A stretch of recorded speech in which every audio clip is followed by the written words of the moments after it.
Hello, everybody. Hola, hola a todos. How are you doing today? I hope that you are having a wonderful, wonderful week. And I also hope that you are absolutely ready to learn a little bit more of Spanish with Carla. Can you believe this is episode 12 already? OMG. Okay, well, let me tell you that if you want to go back to episode 1 or you want to go back and listen to something else, another episode from the beginning, please feel free to go to our website, SpanishWithCarla.com. And don't forget, Carla is spelled with the K. Also, we have a Facebook group and page, same name, Spanish with Carla with the K. And if you have any questions, like some that we are going to answer today, you can either post, just make a post on the group. It's not blocked. You can ask questions, or you can send me a message through Messenger, and I can see it there too. And that way we can answer questions and resolve any doubts for you, or, if you want to suggest any topics or any words, any verbs, anything that you say, well, you know what, I think I'm going to need this, so I want you to make it part of a podcast, we can do that. Today, it's going to be kind of a divided podcast, right? So we are going to finish the food because I had some people that say, well, I want to learn how to say this, and that. So we are going to finish, but majority of people on the Facebook group and through Messenger have asked me also very important questions, which is when to use your articles, right? Your definite and indefinite article, which is, the or an, right? And also when to use the I am, which in English is so easy, right? But in Spanish, yo soy, yo estoy. So there is the dilemma. When am I going to use? So this is going to be the second part of the podcast. Please grab notepad, open your laptop, your braille, or whatever you take notes with, so you can actually remember, because I'm going to give you a few tips. This is not, this has a lot of grace in between, right? But I'm going to give you some hints that are going to help you make it easier for you to remember when to use it. Of course, everything comes with practice, right? But we can actually find a way to make it easier for you to understand and digest the information. That way, you can take your choices when you are speaking more, fluently on your cruise or wherever you go. Okay, well, too much blah, blah, blah. Let's go back to foods. So last week we were talking about, meats and cheese and eggs and blah, blah, blah. Okay, so now what we didn't have time to finish is basically what happened, what you accompany your food with, okay? So basically, for example, we have here the dessert, okay?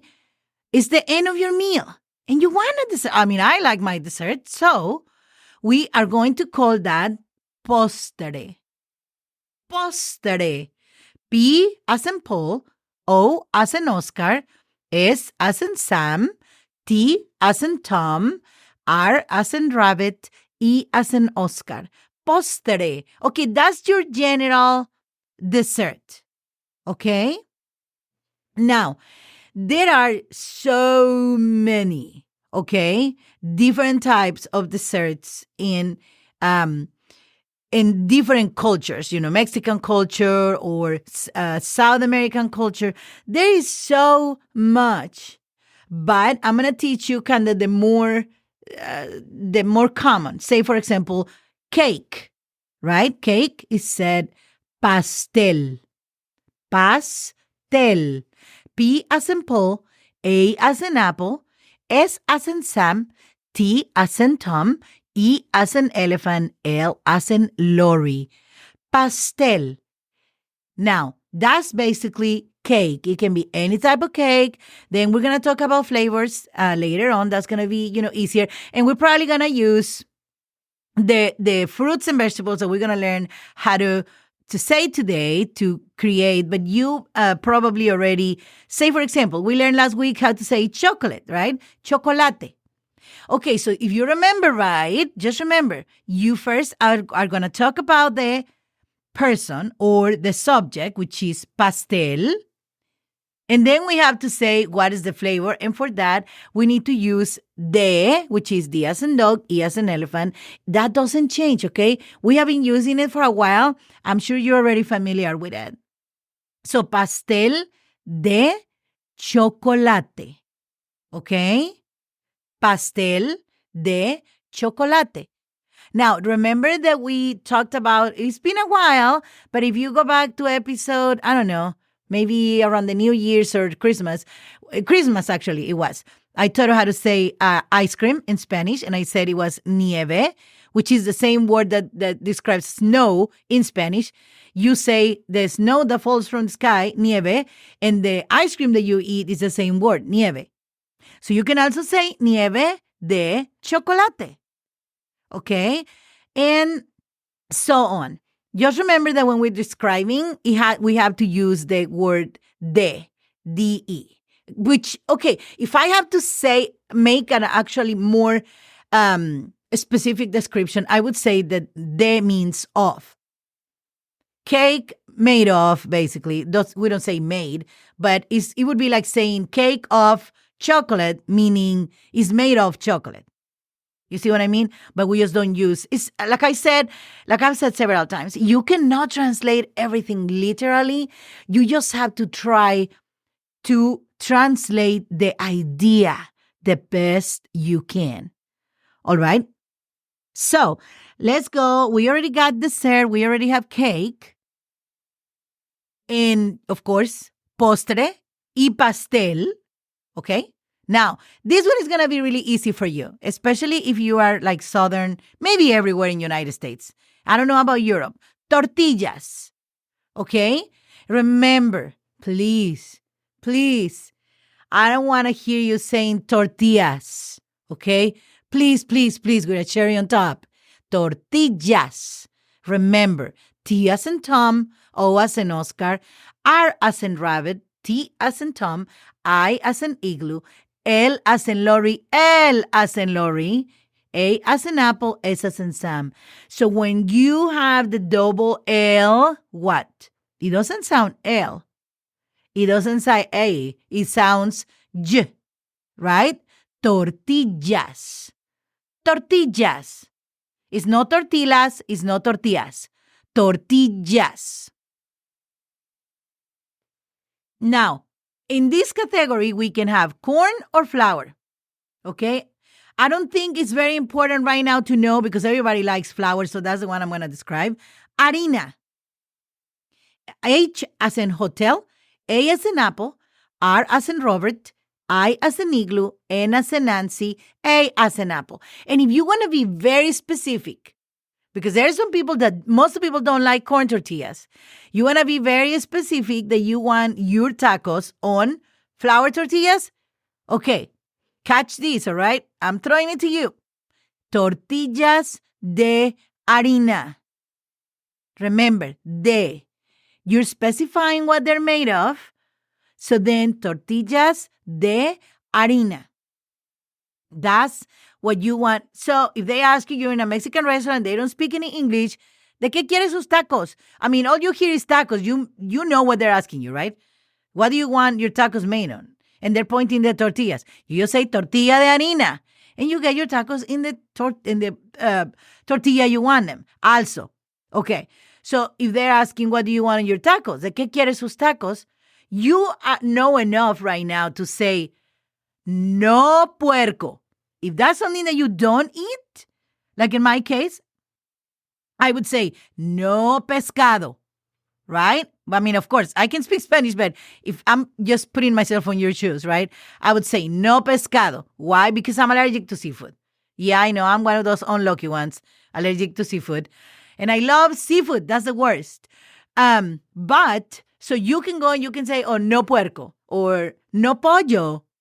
See, you see what I mean? For whatever reason you don't eat it, you can say it. All right? So I'm just giving you kind of hints. That way you can if it's true that you don't know everything that it is to know, I'm giving you hints so you can use what you know to better serve yourself, better interact with people that speak Spanish.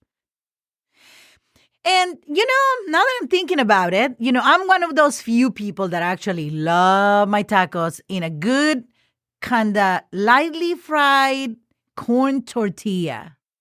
Just imagine you put that tortilla in a little bit of oil, then you add your pastor or a steak or chicken, fajita, whatever you want. Then just put some nice, onion and cilantro and a good green salsa. OMG, I'm so hungry, guys. You do not have an idea how hungry I am, actually. So anyways, corn is very easy. Are you ready? Okay, well, listen. Corn, if you're talking about the corn, the vegetable, and that's the reason why I want to say it, because it can bring confusion. I was just thinking about it. If you're talking about the corn itself, you know what I mean? Like the grains on your plate, right? It's going to be called elote. Okay? And that's spelled E as in elephant, L as in lorry, O as in Oscar, T as in tomato, E as in elephant. Elote. Okay. It's very common in Latin American countries, and I think actually here too, especially in Texas. There's a lot of places where you can go and buy these, you can buy the corn on the cob, and the Mexican tradition is like in a cup. A bunch of people in the south of Mexico, they call them squites. I'm not going to spell that for you because that's actually, I want to say that's a Nahuatl word. It's not even in Spanish. I'm not positive. But they're different combinations. They have different stuff. I mean, my favorite has like mayo and butter and a really spicy sauce that I make and a little bit of lime, and you just eat it like with a spoon. It's really good. So that's your elote. And also if you eat it at a plate with mashed potatoes, right? It's going to be called elote. Now, when we're talking about the tortilla, we call it maíz. Okay? And that is more, if you are talking about the plant that produces the corn, okay, the plant where the corn comes from, that one is called maíz also. So M as in Mary, A as in apple, I with an accent, Z as in zebra. So if you want your tacos on this corn tortilla, you're going to say tortilla de, I didn't hear you, maíz. Yep. Okay, so now you know how to say tortilla de maíz, and you also know how to say elote, which is like when you're going to eat corn on your plate. What do you want? Mashed potatoes, corn? Yeah, papas y elote. Okay, papas. But before, let me not jump more stuff. So the other thing that I wanted to tell you before going to fruit and vegetables is bread, because that's common, to eat with your meal as well. Bread in Spanish is super easy and is pan. P as in Paul, A as in apple, N as in Nancy. Pan. Easy peasy. Pan. And that covers, if you want to talk about the bread that is sweet, the one that you find in all the Mexican markets, you call them pan dulce. Many people also say pan de dulce. Dulce, remember what I told you dulce means? Dulce means sweet. Okay? So basically that's what you're saying. When you go and buy those breads that have a lot of like sugar on top and they have different names, conchas, campechanas, all that. I mean, we can have 10,000 podcasts about all the different types of pan dulce that they have. Only in Mexico, there's a lot. But if you wanna refer to that type of bread, you just say pan dulce, and anybody's gonna point you to the bakery where you can find that. Now, your regular bread, call it, toast or the one that's called bolillo or the baguette, all that stuff is just grouped as pan, P-A-N, right? And you can have it with your breakfast, with your lunch, whatever, if in substitution for tortillas. Exactly the same way you do it in here, okay? Okay, well, now let's start with fruits and vegetables, and that's going to help us make a bunch of different combinations as well. Now, we're going to do the dilemma. Everybody says that tomato is a fruit. I have it on my vegetables column. Shame on me. Well, so I'm going to show you. I was going to do one fruit, one vegetable, but I'm going to start with tomato. So tomato is easy, similar to English. It's said tomate. tomate. T as in tomato, O as in Oscar, M as in Mary, A as in apple, T as in tomato, E as in elephant. Tomate. It's similar. You hear that? Tomato, tomate. So it's kind of similar, just the difference is the E at the end, right? So tomate, you can use that a lot. For example, remember that we learned last week how to say juice? Jugo? Okay, jugo de tomate. Okay, which is kind of like the V8, remember? The one that we buy here. Well, in Mexico, you probably find that freshly squeezed if you go and, because normally, especially on the coast, right? And I'm sure any or mostly of any Latin American countries, because the vegetation is very, there's much more, and most of people have, farms, they pick their stuff. So you probably have a lot of chances that to go and have your own freshly squeezed orange juice, tomato juice, whatever. Okay, so let's go with orange, since I was talking about it. And that one is also, it's not only the fruit, okay? It's also a color, all right? So we're getting 2 for 1, all right? Naranja. Naranja. N as in Nancy, A as in apple, R as in Robert, A as in apple, N as in Nancy, J as in John, A as in apple. Naranja. Jugo de naranja. Pastel de naranja. Nieve de naranja. You see that?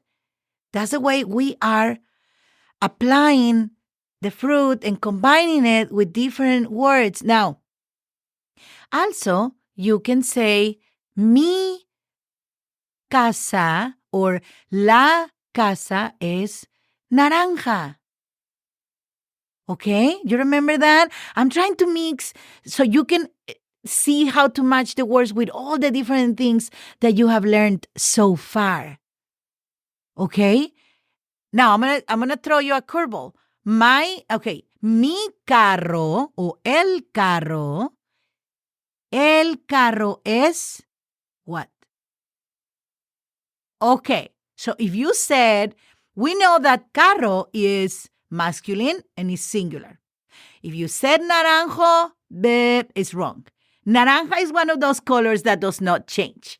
Even if the subject is masculine, naranja is always going to be naranja. El carro es naranja. Okay? Remember, there is a few colors that are going to change. Naranja is not one of them. Okay? So everything that you're talking about color is going to maintain the A at the end, naranja. Good. Okay. So now, I'm going to go and talk about another fruit. And that is going to be manzana. Manzana is apple.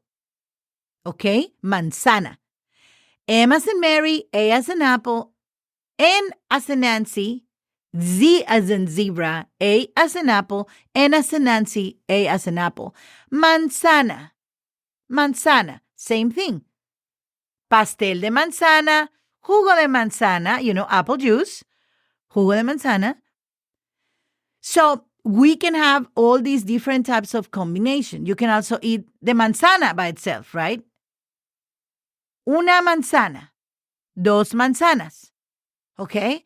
So you can use that. Now let's go with a vegetable now, because I've given you so far only fruits. How about for your tacos, onion? You need to learn how to say onion if you want good tacos, right? Cebolla. Okay?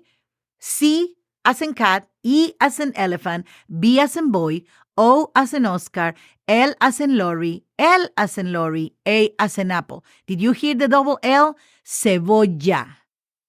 Cebolla. There is such a thing as sopa de cebolla, right? Like the soup, the French onion soup. So you can say that. I mean, I don't know if anybody would eat. Of course, nobody's going to eat a cake with cebolla or a juice. I don't think so. I mean, I wouldn't dare to do that. But It's just cebolla. It's just a vegetable that you use everywhere. Different meals, salads, tacos. Whatever you name it. I love cebolla. Okay. So the next one is going to be a very easy one. It's okay. So it's banana. In Spanish is plátano. P as in Paul, L as in lorry, A as in apple with an accent, T as in tomato, A as in apple, N as in Nancy, O as in Oscar. Plátano. Now, if you actually go and say banana, most of people are going to understand what you mean. It's very common. Now, don't make this mistake. Don't say banano, because the banano is these bigger, the plantains, right? The one you make those delicious Puerto Rican and Cuban dishes with the tostones and all that. So if you say banano, they're going to think you're looking for that. Actually, in Mexico, that type of the plantains are called plátano macho, which means like, you know what a macho is? Like the masculine, you know what I mean? That's what. So they call it like that, plátano macho. So if you say banana, they're going to understand it's your regular type of banana. But if you say banano, they're going to think you're talking more about plantains. Okay? So that's banana, plátano. And you can also have pastel de plátano and also nieve de plátano. I don't know about juice. I don't think so. But you can have juice with plátano and orange. I've seen that before. Plátano y naranja. Jugo de plátano y naranja. Okay. So now the other one, the peppers that you're going to use for your salsas or for whatever. In Spanish, they're called chile. And remember that CH is one letter, che. So you have che or C as in cat, H as in hotel, I as in igloo, L as in lorry, E as in elephant. Chile. And there is all kinds of different, I wouldn't finish telling you all the different types of peppers that we have. I just know that they're very, very well used on the Hispanic culture for cooking, not only to make things spicy, but there's some chiles that are not spicy. They're just flavor, okay? So we probably get to that, in the future. But in the meantime, just learn the chile. Some people, especially if you are in a more rural area, and they want to ask you if you want salsa for your tacos. Many times they don't say salsa. They say, ¿quieres chile? Meaning, do you want, it's the salsa, but like I said, some rural areas, they just call it what it is. You know what I mean? And they just call it chile. So if you hear that, you can say, oh, if you like spicy, you can say, oh, yeah, sure. And then give you some salsa for your tacos or your plate. The next fruit that I want to talk about is going to be piña. Piña. Can you guess what that is? I think so. Pineapple. Pineapple. It's much easier to say in Spanish than it is in English. I kept saying when I was learning English, why does this fruit have the name of two fruits? And that was my thing. I kept forgetting, So, but in Spanish, it's super easy. P as in Paul, I as in igloo, ñ, which is, remember the N with the tilde on top, ñ, A as in apple. Piña. It's no pina, piña. Okay? Pastel de piña, nieve de piña, and one of my favorites, jugo de piña. That one is good. Okay? If you haven't tried it, you actually have to try it. That's really good. Okay. Now, the next one is one of my favorite vegetables too, and it's the aguacate. Can you guess what that is? Aguacate is the avocado. Okay? Aguacate. Very good for your tacos too. A as in apple, G as in golf, U as in umbrella, A as in apple, C as in cat, A as in apple, T as in tomato, E as in elephant. Now, I want you to listen and look at this word. So far, we have seen a bunch of words that when we use the G, U, and then we have E or I, the U doesn't sound, remember? In this case, it will sound because we have an A. Okay? So you see, we're not saying agacate, we're saying aguacate because it's a U and then an A as an apple. Aguacate, very delicious. Just add a little bit of salt and pepper and yum. Yeah, one of my favorites. And you can say whatever you want, but I have actually tried nieve de aguacate. Nieve de aguacate. If you haven't, if you ever go to the Caribbean, try it. You're going to love it. It is so, you cannot even imagine how delicious that is. Okay? It's really good. Now, the next one I want to teach it because it's very common, which is peach. I didn't say the Spanish word because it doesn't sound alike at all. The Spanish word is durazno, a little more complicated. Okay? D as in dog, U as an umbrella, R as in Robert, A as in apple, Z as in zebra, N as in Nancy, O as in Oscar. Durazno. Durazno. Pastel de durazno, nieve de durazno, jugo de durazno. And if you have not tried peach juice, there's some really delicious on some of the Mexican brands, or actually not only Mexican, Latin American brands. They're kind of more like a nectar, but they're delicious. It's really good. Okay. Now, the next one is going to be lechuga. Can you guess what that is? That is actually lettuce. So it is L as in lorry, E as in elephant, C as in cat, H as in hotel, U as in umbrella, G as in golf, A as in apple. Lechuga. And that means lettuce. That's in general, okay? There is a bunch of, the different names like we do have in here, romaine, iceberg, blah, blah, blah. Yeah, we have all that too. But let's just focus on lettuce right now, okay? Now, it's very common that when, say, for example, you go for vacations and then you are tired, you went all day walking around, and then you go and take a shower just to go out and have a drink or to go and have dinner or whatever, right? And then you hear it's very common to hear fresco como una lechuga. That means you're fresh as a lettuce, because the lettuce is always kind of cold, So that's a very common phrase that at least in Mexico we use quite a bit. And that means, oh, you look nice and fresh. You're like you woke up, basically. You don't look tired anymore. And so lechuga, we cannot have pastel, nieve, o jugo de lechuga as far as I know. But we can have ensalada de lechuga y tomate. How about that? That sounds good. Okay. So the things that I want to end with on this food section for now, because as you can tell, there is material, just some food and beverages to cover, I don't know, what do you like, 10 podcasts or more? Yeah, I think so. And I don't think I'm exaggerating. But we're going to end with learning how to say or how to call the meals of the day. Okay? So, how do you call the breakfast? Desayuno. Desayuno.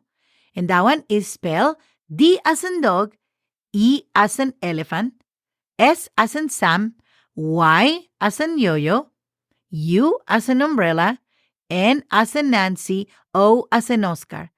Desayuno. Okay, desayuno is eaten anytime from when you wake up, of course, if it's more like 5, 6 in the morning, right, early, all the way until, I would say, before noon. Okay? People in Mexico can eat, and you know what? And desayuno can be eggs, fruit, yogurt, but can also be gorditas, tacos. It's very broad. You know what I mean? You can have a light breakfast like here, and you can have a little heavier breakfast. So it's going to, it's going to vary, and it doesn't have to be like bright early in the morning, or like here, for example, that if you're eating at 11, it's already lunch. No. in Hispanic culture, and actually I think most of European places, especially that I know of in Portugal and Spain, for sure, you can eat breakfast all the way from 6 to noon. So desayuno, okay? Now, lunch, or, some people call it lonche, which is spelled differently, but the right way to say it is almuerzo. Almuerzo. A as in apple, L as in Lori, M as in Mary, U as in umbrella, E as in elephant, R as in Robert, Z as in zebra, O as in Oscar. I know, it's complicated. Almuerzo. If you cannot remember that one, just say lonche, which is the same almost as lunch, but it has an O instead of a U. So Lonche. Okay? But like I said, the right way to say it is almuerzo. But if you cannot remember that, just learn lonche and it's the same thing. Okay? It's just not as formal as almuerzo, right? Okay. So now the next one. Okay. So in Spanish, there is such a thing as an early dinner. Not everybody does it, but in smaller towns, many people eat merienda. Okay, merienda is basically a cup of coffee. Yeah, in the evening is very common, guys. Yes, you're going to see that. A cup of coffee, a cup of hot cocoa, glass of milk, something like that with cookies or pan dulce or, stuff like that. And just people sit, talk, whatever. And most of people you do that while the kids are doing the homework or while people are just talking and, with the family, and while somebody's cooking dinner for later. So merienda is spelled M as in Mary, E as in elephant, R as in Robert, I as in ice cream, E as in elephant, N as in Nancy, D as in dog, A as in apple. Merienda. Like I said, if you are not going to be performing these when you go on vacations because you're not going to change your costume, the way you eat, just because everybody or other people are doing it. But I still wanted to let you know, in case that, let's say you meet somebody on your trip and then you go looking for that person and they say, oh, está en la merienda. Well, now you know this person is eating. You can say, okay, I'll be back in 10 minutes because it's not going to be a long meal. It's something light. So if you hear merienda, you know what that means. Now, the last one is going to be dinner, which in Spanish you call it cena. C as in cat, E as in elephant, N as in Nancy, A as in apple. Easy. This is the easiest one of all. Cena. Okay? Cena. Cena. So this covers basically a few vegetables and fruits, and then some of the foods that we learned last week. And then also, how is that we name the meals. Okay? Now, before we start the second part of the episode, I just want to tell you, and I'm going to use the word cena as an example, okay? When you want to say, and this is kind of connected to the second part, when you want to say, say eating dinner, right? And you say in Spanish, estoy cenando. So cena, and then you add what it makes the ing in English, then it's going to be ando. Okay, so we're going to use that as an example for the second part of our podcast. But I just wanted to tell you, if somebody calls you while you're eating dinner, you can say estoy cenando now, right? Ahora. So that's what you're doing. And just the name of the meal is called cena. The infinitive way of it would be cenar, okay? Which is the same, cena. You just put one R at the end, okay? Well, like I said, we have had a bunch of people asking, and I can totally understand because it does make a big difference between or from English and Spanish. English being much easier than Spanish, and it can be complicated to identify when you are going to use these these words. Okay. So I think we're going to go and jump into and see in which circumstances is that we can actually use these articles. And like I said, so let's start with the articles. Okay. So we have definite and indefinite articles. And in Spanish and English, it's going to be the same concept. Let's have an example. Okay. The house. Okay. The house, you can imagine you are pointing at that specific house. Okay. Let's say, for example, the White House. You are pointing at that White House that is right there. Okay. And that would be La Casa Blanca or Naranja or whatever color you want to think of, right? Let's say La Casa Blanca. Okay. That is the same as if you were using the White House. Okay, that's definite. Why? Because you are specifying what house you are talking about. Okay, so what happens with a or an, a apple, an apple, right? Okay, so a house. It can be any house. Okay, it's like, what's there? A house.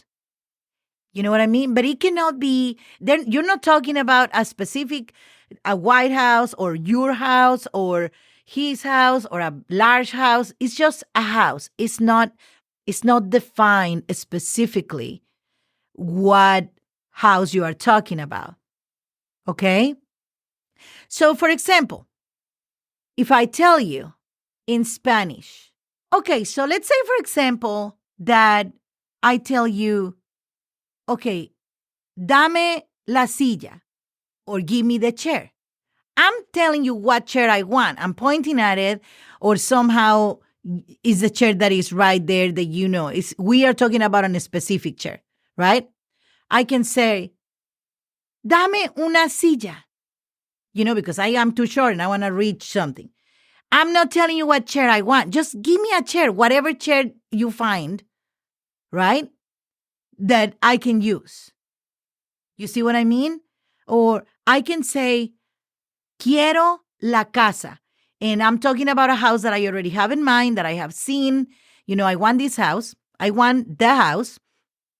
And I'm talking about one that I already know. I have an idea how it is, what color, all that. If I say, I want a house. I don't know what house I want. Quiero una casa. Quiero una casa. That's the house that I'm just saying that I want a house. Una casa. I haven't seen it. I don't know what color maybe I want it to be. I don't know if I want it to be large or small, or it's just a general idea of a house. You see what I mean? So the same example with an apple. Manzana. Now you know how to say manzana, right? So if I say the apple, I'm talking about this apple right here that I have in my hand, right? This apple right here. The apple. La manzana. Okay? Now, if I say an apple or una manzana, it can be any apple. Any apple that is, laying around or in the fridge or, it doesn't matter what color or what flavor, if it's the green one, the red one, whatever. It doesn't matter. So basically, I know that it probably still sounds a little ambiguous, but I hope that for you guys that send, the messages and you wanted to understand when, think about it like that. If you use el, la, los, las, you are talking about something that you already know what you are talking about. Is defined, okay? Now, when you're using una, and una, is something that it's just a general idea of an object. It's not something that probably you have or it's not your house or whatever. It's something just more ambiguous, more different. Now, I had told you in the past, and I was just thinking about it last week, that in una is basically a and an, an apple, a house. And I have said that I didn't think that we had a word in English that would be the plural. Well, I was thinking about it. So how about some? Some apples. Some cars. That would be kind of the same concept, okay? So say, for example, okay, una manzana, un carro. Unas manzanas, unos carros. Una manzana, an apple, right? A car. Unas manzanas, some apples. It's not the apples because that would be making it the apples that you're talking about, the apples that are in my fridge, bring them over, please, right? No, some apples. I want some apples. Quiero unas manzanas. I don't have them here. I don't know which ones, but I want some apples. So think about it like that, and that's going to help you understand better that concept. I came to that conclusion as I was studying for this lesson, and same with masculine, right? Some cars, unos carros, some cars. So same thing. Like I said, I hope that this helped understand the articles. And I hope that you're not more confused. I hope that helps. And if it does, then just contact me again and tell me, no, give more examples, and I will do that. Okay. Also, I want to remind you, I probably haven't said it in a while. I'm not a Spanish teacher, like a degree teacher. I actually have a degree on publicity and marketing, and I love languages. I love learning and learning about the cultural background of the places, countries, languages, and all that. And I love sharing with you what I know and help you learn Spanish. As somebody that learned English as a second language as an adult already, I understand the challenge that could be. And I also understand that sometimes when you have to work and do all those things, it's hard to be able to go and sit in a classroom and learn all that when you can just listen to a podcast and pick up a word here and there, and you won't believe how fast you will start picking up more words and getting more into the language and learning much more. Okay? So I just wanted to tell you that just so you don't forget. And now let's go to when to use. Guess what? Yo soy. Yo estoy. I think that one is the one that I got more messages about, actually, guys. And I totally get it. Because in English, it's so easy. It's just I am. I am. I am here. I am a woman. I am eating. It's the same, right? And same with second person. You are is the same. Now, Spanish, let's talk about the difference and when is when you're going to use yo soy and when is when you're going to use yo estoy. Think about it this way. Yo soy is more something that is describing yourself, but also is something that more likely is not going to change. Life has a bunch of different circumstances, but we're talking about a more likely, right? It's not going to change, okay?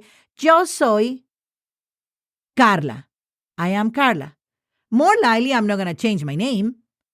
So that, I'm going to say that. Now, yo estoy feliz. Do you remember that word that we learned? Yo estoy feliz. Okay. Yo estoy feliz means now. Okay? Maybe 2 hours ago, I was sad or I was upset, right? And maybe in an hour, hopefully not, I'll be sad or upset, right? So when you say estoy is something that more likely is going to change, okay? Also, think about the word, when you're talking about estoy, okay? Think about the word place, okay? It's not going to be like 100%, but think about it. Because you can talk about place. Yo estoy aquí. I am here. Yo estoy here. Estoy aquí, here, right? That can change. I'm here now. In 20 minutes, I'm probably going to be somewhere else. You see what I mean? So location, like the word place, the L for location, right? Same thing. I am here. I am at school. Estoy en la escuela, right? Estoy en casa. But that can change easily, right? Okay. Now, so basically, when you're talking about soy, there are some things that, like I said, soy una mujer. More likely, that's not going to change, right? Soy, let's say, for example, somebody that is a doctor, since we already know how to say that word. Soy un doctor. More likely, that's not going to change. You might retire at some point, but you're still going to be a doctor until the day you die, because that's what you learn. That's your career, right? Even though you don't work on it, you're still a doctor, right? So that's when you use yo soy. You're describing yourself, okay? Now, okay, let's think about the same situation, okay? Yo soy un doctor. I am a doctor. Now, yo estoy con el doctor. What does that mean? I came to visit the doctor for my doctor's appointment. Estoy con el doctor. I'm with the doctor, basically. That's the way you would translate it in Spanish. But you see the difference? We're talking about somebody that is a doctor. Yo soy un doctor. And somebody that came to see the doctor. Yo estoy right now con el doctor. What do you think? Do you think it's a little clearer? Don't worry, I have more examples, okay? We're going to talk about another one right now. So, for example, okay, if you say, yo estoy en Austin, like right now, right? I am in Austin. Now, think about it like this. If somebody was born in Austin, right? Yo soy de Austin. You are from. That's not going to change. Even if you move to 27,000 countries around the world, you are still from Austin because you were born in Austin. So, yo soy de Austin. Or you can be visiting here and say, estoy en Austin.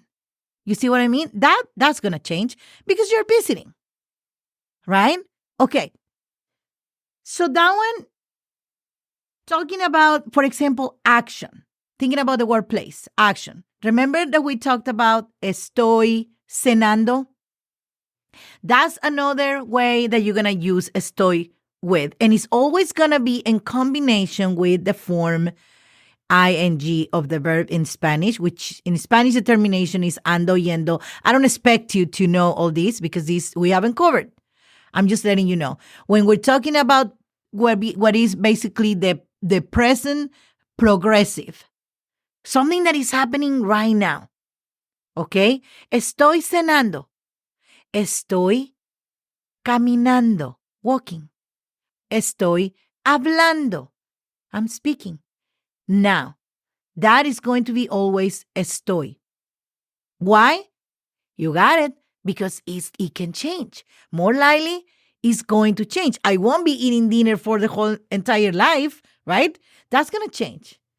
I might be speaking for my whole entire life. No, I'm just kidding. I won't. But you know what I mean. It's something that is more likely is going to change, and it is going to change action, and that's when you use estoy.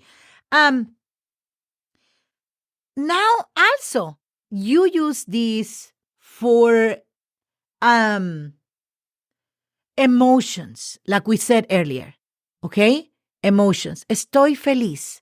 I'm happy. Now, okay? Now, can you use soy to say happy? Yes, but that would be a different thing, okay? Okay, so let's think about it. I am happy. Yo estoy feliz. Ahora, ahorita, at this moment. Now, if you find somebody that you haven't seen in years, right? And then they ask you, well, how is your life? What is going on with your life? How are you? And then you say, soy feliz. Like, more or less, I have a good life. So I'm happy. And that means, in general, your life is a happy life. Then you can say, or how are you doing with your relationship? Are you happy with your relationship? You know what? Soy feliz. That means, in general, the whole thing, the relationship, I'm happy. That's hopefully is not going to end in 5 minutes, right? Because you're talking about your general relationship. Okay? Now, somebody came, you're sitting on that table and they brought you a big old piece of chocolate cake. Oh my God, estoy feliz because you got me chocolate cake. You see what I mean? That's the difference, okay? When you use soy, it's something that is describing you. Soy, mujer, soy, you can say, soy bonita, I'm pretty. You can say, soy, alto, tall. You can say whatever you want, describing yourself, but also, okay? Also talking about stuff that is not going to change, okay? Like, your name, stuff like that. That's going to be soy, okay? If we're talking about something that is going to change, like we said earlier, like emotional, okay, you can also say, estoy enfermo, right? Like, I'm sick. Remember, we covered that a few podcasts ago. Estoy enfermo. Now, that doesn't mean that you're going to be sick forever. It's just now. I don't feel well. So, no me siento bien. Same thing, right? It's going to be kind of saying the same thing. Estoy enfermo. Estoy triste. But it's now. It's going to change. That's the good news, okay? And, well, basically, I was trying to use examples that actually we could kind of use with both, right? With soy and estoy, kind of like feliz, kind of like that. So that way you could have a better idea and a better understanding of when to use which one. And I think that I'm going to ask you, encourage you to try to use this. If you come across to any questions, please send me a message or post it on the Facebook group. If you do that, everybody can read it. And as you know, we have answers, people that answer and say, oh, no, I think it's this way. I think it's that way. So that's pretty cool. We all help each other get better. Okay? So for today, my friends, amigos y amigas, amigues, es todo. That's it for today. I hope you all have a really wonderful week. I hope you make all your goals and all your dreams and everything real this week. And don't forget that we're going to be here again next week with another very interesting podcast that I think you're going to love. Okay? Well, once again, thank you so much for spending this hour with us. And I hope you have a wonderful rest of your day. Hasta pronto. Adiós.